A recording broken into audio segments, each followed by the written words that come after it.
तो तेजस्वी यादव उस मुद्दा को लेके एक बार फिर से बिहार की राजनीति में आए हैं, जो मुद्दा उनको इस बार मुख्यमंत्री बना सकता है।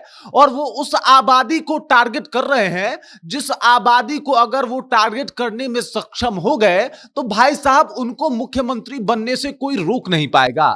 इसमें कोई शक नहीं है कि तेजस्वी यादव दिन रात एक करके मेहनत कर रहे हैं, और जितना मेहनत कर रहे हैं तो भाई साहब देर सबेर उसका फल भी जरूर मिलेगा।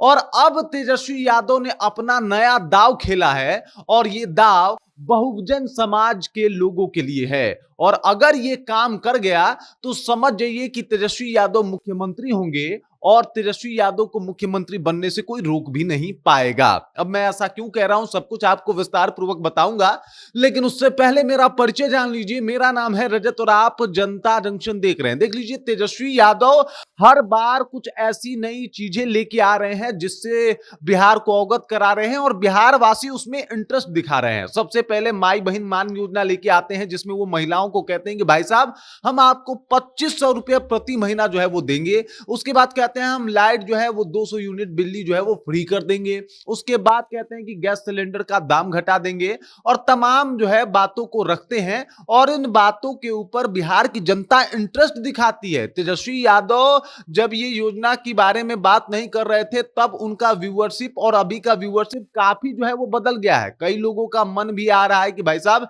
इस बार तो तेजस्वी यादव को जो है वो वोट दे ही दिया जाए। वो लोग जो आज तक तेजस्वी यादव को वोट नहीं दिए हैं, वो भी सोच रहे हैं कि भाई साहब माई बहन योजना 2500 रुपया घर में बैठे आएगा, मजा ही आ जाएगा। और इस तरीके का समीकरण बनना शुरू हो गया है। इसी बीच तेजस्वी यादव एक और बहुत बड़ी योजना लेके आ गए हैं, और ये सिर्फ योजना नहीं ले आए हैं, बल्कि ये भी बताने का प्रयास कर रहे हैं कि ये योजना आ गई होती अगर भाजपा ने हस्तक्षेप नहीं किया होता, और अगर चाचा पलटी नहीं मारे होते।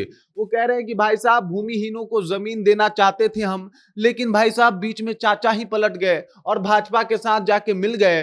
जैसे ही वो भाजपा के साथ मिले तो भाजपा कहां चाहती है कि गरीब गुरबों का कल्याण हो, बहुजनों का कल्याण हो। इसी वजह से ये सब कुछ नहीं हो पाया। सबको पता है कि एसटी एससी का तादाद बिहार में सबसे ज्यादा है, और किसी जाति से सबसे ज्यादा जो है वो पावर रखती है।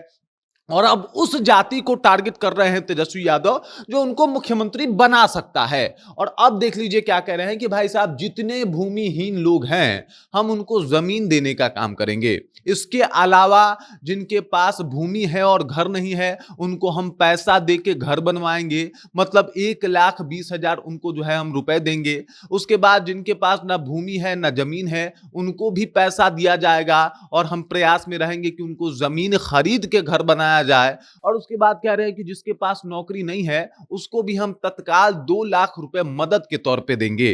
अब ये सारी बातें जो है ये कहीं ना कहीं एक आबादी को टारगेट करने के लिए है। तेजस्वी यादव चाहते हैं कि वो आबादी जो सबसे ज्यादा पिछड़ी हुई है उसको कहीं ना कहीं अपनी बातों में अगर लाया जा सकता है तो मामला सेट हो सकता है। अब 2 लाख रुपया उस व्यक्ति को जिसके पास ना घर है ना जमीन है और ना ही नौकरी है, तो हम उसको दे देंगे। और बिहार की बहुत आबादी जो है इस श्रेणी में आती है। कई लोगों के पास जो है वो जमीन नहीं है, कई लोगों के पास घर नहीं है, और इन सबको देखते हुए तेजस्वी यादव ने यह हथकंडा अपनाया है। और अगर तेजस्वी यादव इस काम में कामयाब हो जाते हैं तो समझ जाइए कि बहुजनों का साथ इनको मिल जाएगा। और अगर बहुजनों का साथ मिल गया तो पूरा समीकरण ही हिल जाएगा। मतलब चाहे जितना भी हिंदू मुस्लिम कर ले भाजपा, चाहे जेडीयू से नीतीश कुमार जितना भी अपने आप को बेहतर और साफ और स्वच्छ छवि के बता दें, लेकिन उसके बाद भी काम बनने वाला नहीं है। तेजस्वी यादव का लगातार प्रयास है कि एसटी एससी को कैसे भी करके टारगेट किया जाए। और देख लीजिए, जिस दिन भीमराव अंबेडकर की जयंती थी उस दिन तो साहब एकदम से ब्लू गमछा ओढ़ के एकदम माहौल बनाते और रैली करते हुए निकले हुए थे। बता रहे थे खुद को कि हम भीम के दीवाने हैं और हम जो है भीम के प्रशंसक हैं, भीम को मानने वाले हैं। और उस दौरान भी मात्र एक इनका कोशिश था कि किसी भी तरीके के एसटी एससी को जो है वो अपने साथ जोड़ लिया जाए। पहले से ही यादव और मुसलमान हमारे साथ हैं ही, और अगर एसटी एससी भी साथ आ गई तो भाई साहब जीत सुनिश्चित हो जाएगा, कोई रोक नहीं पाएगा, दावे के साथ ये तेजस्वी यादव कह रहे हैं। और अब देख लीजिए, गरीबों को घर देने की बात करके, जमीन देने की बात करके कहीं ना कहीं एक इमोशनल जगह भी बना रहे हैं एसटी एससी के घर में। और ये सारी बातें बता रही है कि भाई साहब तेजस्वी यादव इस बार फुल तैयारी और फुल मूड में आए हैं। मकसद एक ही है कि कुछ भी करके ये कुर्सी तो हासिल कर लेना है। और तेजस्वी यादव का जो प्रयास है वो बता भी रहा है कि भाई साहब अगर इस तरीके आगे बढ़ते रहेंगे तो कुर्सी जो है तेजस्वी से ज्यादा दूर नहीं है। बाकी इस खबर को लेके, इस जानकारी को लेके, तेजस्वी यादव को लेके आप क्या सोचते हैं? आपके जहन में क्या कुछ चल रहा है? कृपया कमेंट कीजिए और अपना विचार हम तक पहुंचा दीजिए। बाकी आप देख रहे हैं जनता जंक्शन और मेरा नाम रजत है।